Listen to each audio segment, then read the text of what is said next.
Kali ini saya mau menceritakan pesugihan bakmi Jawa Pak Surya di Banyuwangi. Apakah kalian pernah mendengar cerita ini? Jika belum simak cerita ini dari awal hingga akhir ya, agar kalian tahu ceritanya. Tapi sebelum mulai ceritanya tolong bantu saya subscribe channel ini ya. Like video ini juga ya guys. Oke, kita mulai ceritanya. Di sebuah desa kecil di Banyuwangi, ada sebuah warung bakmi Jawa yang terkenal. Warung itu terletak di tepi jalan yang sepi, dikelilingi oleh pohon-pohon besar yang menjulang tinggi. Orang-orang dari berbagai penjuru sering datang, bukan hanya karena rasa bakminya yang nikmat, tetapi juga karena cerita mistis yang menyelimuti warung tersebut. Pemilik warung itu adalah Pak Surya, seorang pria parubaya dengan wajah ramah namun mata yang kadang menyiratkan sesuatu yang sulit dijelaskan. Warungnya selalu ramai, bahkan pada malam-malam yang gelap dan hujan lebat sekalipun. Banyak yang heran, bagaimana mungkin sebuah warung di tempat terpencil bisa begitu laris? Seorang pemuda bernama Arif, pendatang baru di desa itu, mulai merasa ada yang aneh. Ia sering mendengar bisikan-bisikan dari warga setempat yang mengatakan bahwa warung Pak Surya memiliki daya tarik yang tidak biasa. Beberapa pelanggan yang sering makan di sana mengaku mendengar suara-suara aneh, seperti bisikan halus dari arah dapur atau suara tangisan saat tengah malam. Namun, semua orang tetap kembali ke warung itu karena tidak bisa melupakan rasa bakminya yang ajaib. Suatu malam, Arif memutuskan untuk menyelidiki. Ia datang ke warung Pak Surya menjelang tengah malam, saat suasana sudah mulai sepi.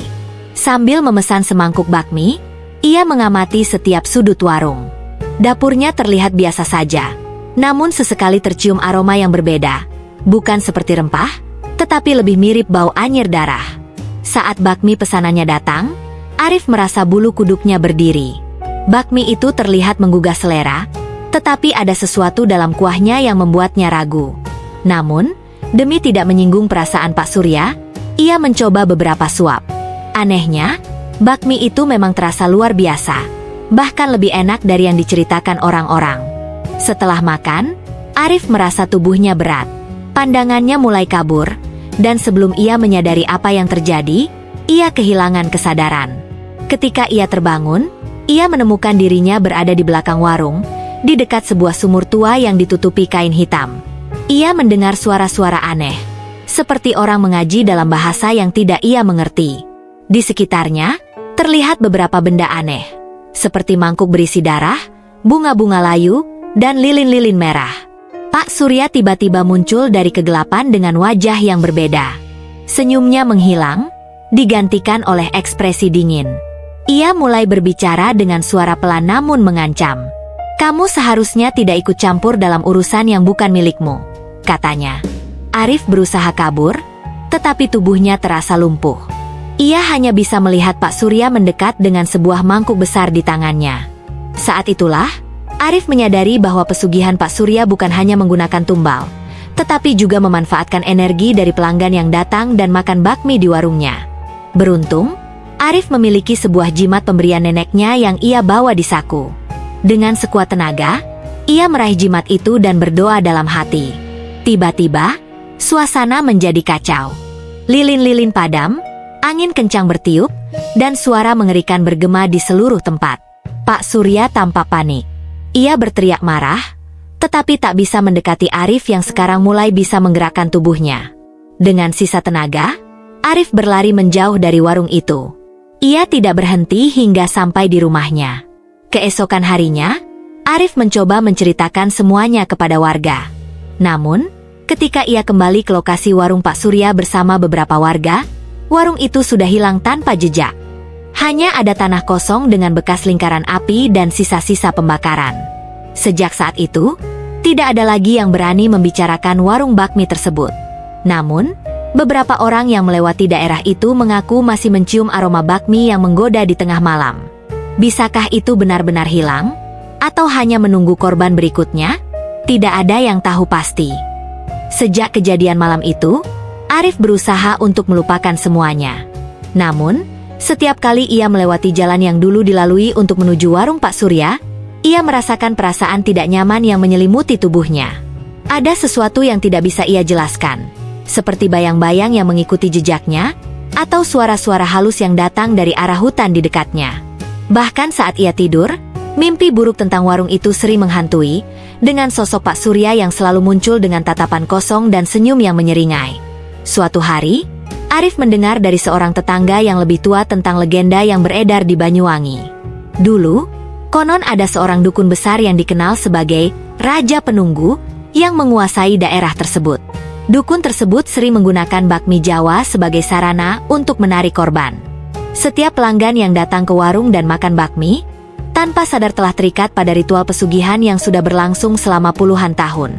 Namun, meskipun sudah banyak yang mengetahui cerita itu, tidak ada yang berani menentang atau menyelidiki lebih jauh karena takut akan akibatnya. Arif akhirnya memutuskan untuk mencari tahu lebih dalam. Ia mengunjungi seorang sesepuh desa yang dikenal bijaksana, Eyang Tumar. Eyang Tumar adalah orang yang dianggap memiliki pengetahuan tentang hal-hal gaib dan sejarah panjang desa tersebut. Setelah mendengarkan cerita Arif, Eyang Tumar terdiam sejenak. Wajahnya tampak muram, dan suara desahannya semakin terdengar berat. Pesugihan bakmi Jawa yang kamu ceritakan itu bukan hanya kebetulan, Arif. Itu adalah warisan dari leluhur yang sudah lama terkubur. Dulu, di masa penjajahan Belanda, Pak Surya, atau orang yang mengaku Pak Surya, adalah keturunan dari dukun yang menguasai kekuatan gelap ini. Mereka menggunakan sesaji, darah, dan pengorbanan manusia untuk mendapatkan kekayaan yang tidak bisa dijelaskan secara logika. Eyang Tumar melanjutkan, namun, ada perjanjian yang harus ditepati. Mereka yang terjebak dalam pesugihan ini akan terus mencari pengikut, mengikat mereka pada kutukan tak terlihat. Setiap orang yang datang, makan bakmi, dan menikmati kekayaan atau kenikmatan duniawi, akan kehilangan jiwanya sedikit demi sedikit, hingga akhirnya mereka menjadi bagian dari kekuatan itu. Arif merasa ada yang semakin mencekam dalam penjelasan Eyang Tumar. Lalu, apa yang bisa saya lakukan untuk menghentikan semua ini? Eyang Tumar menatap Arif dengan tatapan tajam. Tidak banyak yang bisa dilakukan. Tapi, ada satu cara untuk menghentikannya, meskipun sangat berbahaya. Kamu harus menemukan tempat di mana warung itu pernah berdiri dan melakukan sebuah ritual pembersihan, sebuah pemanggilan roh yang sudah terikat di sana. Dengan begitu, kamu bisa membebaskan diri dan orang-orang yang terperangkap dalam kekuatan itu. Namun, Eyang Tumar memperingatkan, ritual ini tidak mudah. Banyak yang telah mencoba dan gagal.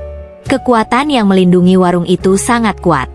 Jika kamu tidak siap, kamu bisa saja menjadi bagian dari mereka selamanya. Meskipun takut, Arif merasa bahwa ia harus melakukan sesuatu untuk mengakhiri kutukan yang telah menjerat desa itu. Setelah mempersiapkan diri, dengan bantuan beberapa orang yang ia percayai, Arif kembali ke tempat yang dulu menjadi lokasi warung Pak Surya. Ia membawa beberapa alat ritual yang diberikan oleh Eyang Tumar.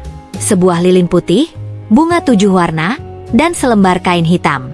Di tengah malam yang sunyi, mereka mendirikan lingkaran di atas tanah kosong tersebut. Arif mulai membaca mantra yang diberikan Eyang Tumar, berharap roh-roh yang terperangkap di sana bisa mendengar panggilannya. Tiba-tiba, angin kencang berhembus, dan tanah di bawah kaki mereka mulai bergetar. Dari kegelapan, muncul sosok-sosok bayangan yang samar-samar terlihat seperti pelanggan warung yang telah lama hilang. Pak Surya muncul dari kegelapan, namun kali ini, wajahnya tidak lagi tampak ramah. Matanya kosong, dan senyumnya berubah menjadi ekspresi yang menakutkan. Kamu tidak bisa menghentikan semuanya, Arif. Suaranya terdengar serak, seperti datang dari dalam tanah. Namun, Arif tidak mundur. Dengan tekad yang kuat, ia terus melantunkan doa dan mantra. Secara perlahan, bayangan-bayangan itu mulai menghilang, dan suara-suara aneh mulai mereda. Warung bakmi itu, yang tadinya terasa begitu nyata, perlahan-lahan menghilang, hanya menyisakan kegelapan yang pekat. Setelah ritual selesai, Arif merasa tubuhnya kembali ringan, dan udara di sekitar mereka terasa lebih tenang. Warung bakmi yang dulu begitu populer itu, kini hanya tinggal kenangan. Meski sudah banyak yang pergi, Arif tahu, kutukan yang menyelimuti tempat itu akhirnya bisa dihentikan. Tetapi, ia juga menyadari bahwa tidak semua hal bisa dijelaskan dengan logika. Kadang, ada kekuatan yang lebih besar dari apa yang bisa dipahami oleh manusia. Sejak saat itu, desa Banyuwangi kembali damai. Namun, setiap kali malam tiba, Arif masih sesekali teringat pada aroma bakmi yang pernah menggoda, yang kini tak lagi bisa ia rasakan. Beberapa bulan setelah ritual yang dilakukan Arif, desa Banyuwangi tampak kembali seperti biasa. Kehidupan warga berjalan dengan damai, dan tak ada lagi cerita tentang warung bakmi yang mengerikan itu. Namun, meskipun fisik warung Pak Surya telah menghilang, perasaan aneh yang pernah dirasakan Arif masih sering datang, terutama saat ia melewati jalan yang dulunya dilalui menuju warung itu. Pada suatu malam yang sunyi, Arif bermimpi kembali ke tempat yang dulu menjadi lokasi warung tersebut. Dalam mimpinya, ia berjalan menyusuri jalan setapak yang dikelilingi pohon-pohon besar yang rindang. Di ujung jalan, ia melihat sosok Pak Surya berdiri, menunggu di depan warung yang seolah baru saja dibangun. Semua tampak seperti dulu. Dapur yang berasap, aroma bakmi yang menggoda, dan suara hiruk-pikuk pelanggan yang tak pernah berhenti. Namun, ada sesuatu yang sangat berbeda. Arif merasakan hawa dingin yang sangat pekat, dan suara tawa orang-orang yang terdengar seperti teriakan penuh penderitaan. Ia mendekat, tetapi setiap langkah terasa semakin berat, seolah ada sesuatu yang menahan tubuhnya. Pak Surya tersenyum, tetapi senyumnya kali ini lebih menyeramkan dari sebelumnya. "Kamu kira kamu sudah menang, Arif?" katanya dengan suara yang begitu dalam, seolah berasal dari bawah tanah. Tapi kutukan ini tidak akan pernah benar-benar hilang. Setiap kali seseorang kembali, kutukan itu akan tumbuh lagi. Semakin kuat, semakin mengikat. Kamu hanyalah bagian dari rencana besar yang belum selesai. Tiba-tiba, Arif terbangun dari tidurnya, tubuhnya basah kuyup oleh keringat dingin. Ia masih bisa merasakan berat di dada, seperti ada sesuatu yang terhubung dengannya. Sebuah ikatan yang tidak bisa ia lepaskan begitu saja. Hari-hari berlalu, namun mimpi itu semakin sering menghantui Arif. Ia mulai merasa bahwa meskipun warung itu telah hilang dari dunia nyata, kutukan yang diciptakan oleh pesugihan bakmi Jawa tersebut masih tetap ada. Dan mungkin, kini, ia adalah bagian dari lingkaran tak terputuskan itu. Pada suatu pagi, saat Arif berjalan ke pasar, ia melihat seorang pria yang tampak sangat familiar. Seorang pedagang tua yang menjual bakmi. Meskipun tampak berbeda, ada sesuatu dalam cara pria itu tersenyum dan cara pandangnya yang membuat Arif merinding. Senyumnya, meski tidak sebesar Pak Surya, memiliki kekuatan yang sama untuk menarik perhatian orang. Tanpa sadar, Arif berjalan mendekat dan membeli semangkuk bakmi dari pedagang itu. Ketika bakmi itu sampai di tangan Arif, aroma khasnya langsung menggoda indera penciumannya. Rasa yang familiar, dan saat ia menyuapnya, seakan-akan kembali terhubung dengan masa lalu yang gelap itu. Hanya saja kali ini, ia merasa ada yang lebih aneh. Tiba-tiba, Arif merasa ada perubahan dalam dirinya. Tubuhnya terasa semakin lelah, dan pikirannya dipenuhi suara-suara aneh. Teriakan yang datang dari dalam dirinya sendiri. Ia mulai teringat pada mimpi-mimpi yang sering menghantui, mimpi tentang Pak Surya dan warung yang tak pernah benar-benar hilang. Ia menyadari bahwa mungkin ia belum sepenuhnya bebas dari kutukan itu. Dalam ketakutan, Arif berlari menuju tempat yang dulu menjadi lokasi warung Pak Surya. Ketika ia tiba di sana, ia melihat tanah kosong yang kini hanya dihiasi dengan beberapa rerumputan yang mulai tumbuh liar. Namun, di tengah tempat itu, muncul sebuah bayangan. Sesosok pria berpakaian hitam, wajahnya tidak terlihat jelas, tapi Arif tahu siapa dia. Pak Surya. Senyuman di wajah pria itu semakin lebar, dan dari mulutnya keluar suara yang menggema.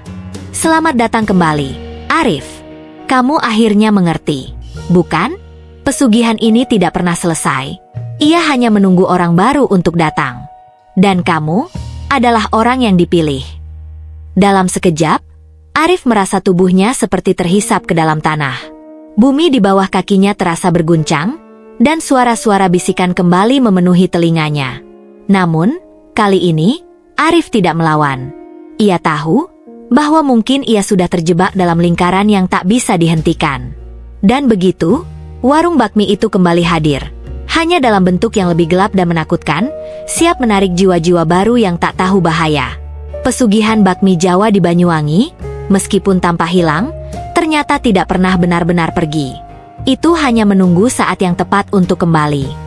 Setelah peristiwa itu, desa Banyuwangi tampak kembali tenang. Namun, perubahan yang terjadi pada Arif tidak bisa diabaikan. Ia menjadi sosok yang berbeda, lebih pendiam, lebih misterius, seolah ada sesuatu yang mengikat dirinya pada tempat itu. Warga desa mulai memperhatikan perubahan dalam dirinya, meski tidak satupun yang berani bertanya secara langsung. Hari demi hari, Arif merasa terperangkap dalam dirinya sendiri. Ia berusaha untuk melupakan semua yang telah terjadi. Namun setiap kali ia tidur, mimpi buruk itu kembali. Bayangan Pak Surya dan warung bakmi yang menunggunya, dengan aroma menggoda yang tak bisa dilawan, selalu muncul dalam mimpinya. Ia mulai menyadari bahwa ia tidak pernah benar-benar lepas dari kutukan itu. Kutukan yang membuatnya terhubung dengan dunia lain, dengan kekuatan yang lebih besar dari sekadar dunia manusia. Suatu malam, Arif memutuskan untuk pergi ke hutan yang terletak di pinggir desa, tempat yang sering disebut sebagai tempat terlarang oleh penduduk setempat. Eyang Tumar pernah memperingatkannya bahwa tempat itu adalah sumber kekuatan gelap yang selama ini menjaga warung bakmi Pak Surya. Jika kamu ingin benar-benar bebas, kamu harus pergi ke sana, katanya. Dengan tekad yang bulat, Arif berjalan menuju hutan itu. Semakin ia mendekati tempat yang dimaksud, udara semakin terasa dingin, dan suasana hutan yang gelap semakin mencekam. Pohon-pohon besar yang menjulang tinggi seolah menyembunyikan langit, membuat malam terasa lebih pekat. Arif merasa seperti ada yang mengamatinya dari balik pepohonan, tetapi ia tidak berhenti. Di tengah hutan, Arif menemukan sebuah batu besar yang tampak seperti altar. Di atasnya tergeletak sebuah benda, sebuah mangkuk yang sangat familiar. Mangkuk itu tampak seperti salah satu yang dulu digunakan oleh Pak Surya dalam ritual pesugihan. Di sekeliling mangkuk, terdapat benda-benda aneh. Kelopak bunga, potongan kain hitam, dan sisa-sisa pembakaran. Semua itu mengingatkan Arif pada malam ritual terakhir yang dilakukannya.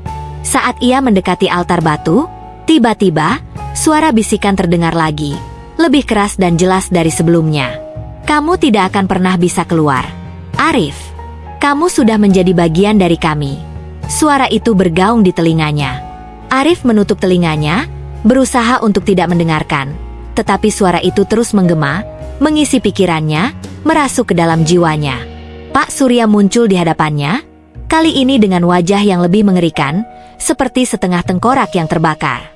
Kamu datang ke sini karena kamu tahu, Arif, bahwa kita tidak bisa terpisah. Kutukan ini adalah bagian dari takdirmu. Kamu adalah penerusnya. Warung itu, bakmi itu, semuanya sudah mengalir dalam darahmu.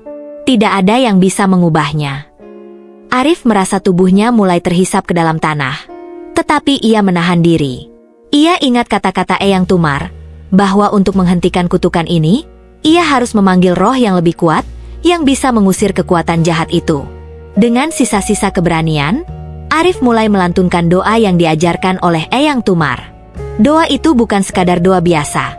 Itu adalah mantra untuk memanggil kekuatan alam, untuk memanggil roh-roh baik yang bisa menghancurkan energi gelap yang melingkupi tempat itu. Namun, saat ia menyelesaikan mantra, sesuatu yang mengejutkan terjadi. Tanah di bawahnya mengguncang, dan api yang tiba-tiba menyala membuat semuanya seakan meledak. Pak Surya berteriak, mencoba untuk menghentikan Arif. Tetapi semakin keras doa itu dipanjatkan, semakin kuat api yang menyebar di sekelilingnya. Sosok Pak Surya mulai mencair, tubuhnya menjadi asap hitam yang membubung ke udara. Semua benda yang ada di altar, mangkuk, kain hitam, dan sisa-sisa pembakaran, terbakar dengan api yang semakin besar, menelan semuanya. Akhirnya, dalam ledakan yang mengerikan, Arif merasa tubuhnya terlempar ke belakang. Suara-suara aneh berhenti, dan hutan itu kembali sunyi. Ketika ia membuka matanya, semuanya telah menghilang. Tempat itu tampak seperti tidak pernah ada sesuatu yang buruk sebelumnya. Tanah itu kembali tenang, dan hutan yang gelap mulai tampak lebih terang, meskipun masih dipenuhi kabut tipis. Arif berdiri dengan gemetar, menyadari bahwa kutukan itu akhirnya hancur. Namun, ia tahu bahwa ia telah kehilangan sesuatu yang tak bisa ia dapatkan kembali. Bukan hanya waktu, tetapi juga sebagian dari dirinya yang terperangkap dalam perjalanan gelap ini. Meskipun ia berhasil membebaskan diri, ada rasa kosong yang menghinggapinya, seolah-olah jiwanya tidak sepenuhnya pulih. Desa Banyuwangi akhirnya kembali damai. Warung bakmi yang terkenal itu tidak pernah muncul lagi, dan tidak ada yang mengingatnya. Namun, di malam-malam tertentu, beberapa warga masih merasakan sesuatu yang aneh. Sebuah aroma bakmi yang samar, Sebuah bayangan yang melintas di jalan sepi, seperti mengingatkan mereka bahwa terkadang, hal-hal yang gelap tidak sepenuhnya hilang. Mereka hanya menunggu untuk kembali. Dan bagi Arif, meskipun ia sudah bebas, ia selalu tahu bahwa kutukan itu, seperti warung bakmi yang mengerikan itu, akan selalu ada di suatu tempat, menunggu seseorang yang tidak tahu bahaya. Setelah kejadian itu, Arif mencoba melanjutkan hidupnya. Ia kembali ke rutinitas sehari-hari, bekerja di ladang seperti kebanyakan warga desa. Namun, ada sesuatu yang berubah dalam dirinya. Ia menjadi lebih pendiam, jarang tersenyum, dan sering melamun. Orang-orang desa memaklumi perubahan ini, mengira itu adalah dampak dari pengalaman buruk yang dialaminya. Namun, di dalam hati Arif, ada perasaan yang tidak bisa ia abaikan. Meskipun ritual yang dilakukan di hutan telah menghancurkan warung Pak Surya dan menghentikan kutukan, Arif merasa ada sisa-sisa dari kekuatan gelap itu yang masih melekat padanya. Ia sering merasa ada sesuatu yang mengikutinya, seperti bayangan yang tak terlihat. Suatu malam, ketika hujan turun dengan deras, Arif mendengar suara ketukan di pintu rumahnya. Jam menunjukkan pukul 2 dini hari. Ia mengernyit bingung, bertanya-tanya siapa yang akan datang pada waktu seperti itu. Dengan hati-hati, ia membuka pintu. Tidak ada siapapun di sana. Hanya dinginnya udara malam dan suara rintik hujan yang menemani. Namun, saat ia akan menutup pintu, aroma yang sangat familiar tercium. Aroma bakmi. Arif tertegun.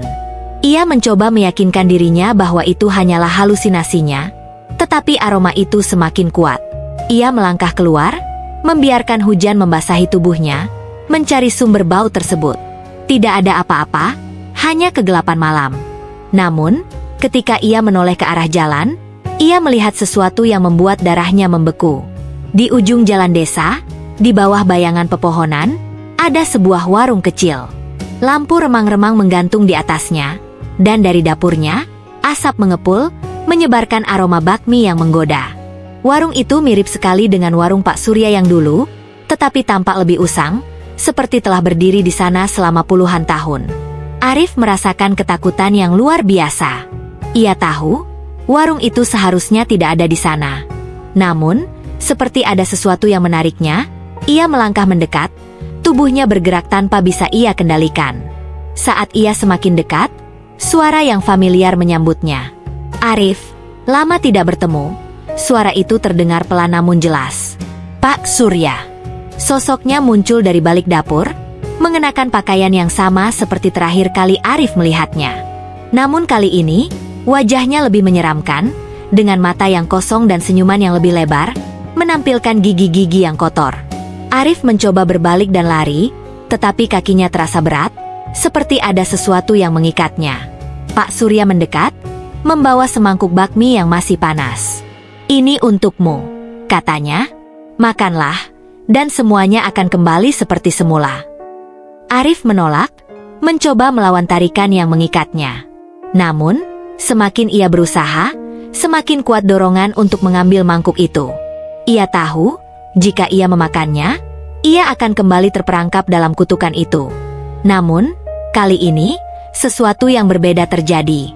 Dari jauh, terdengar suara doa yang bergema, suara yang dikenalnya.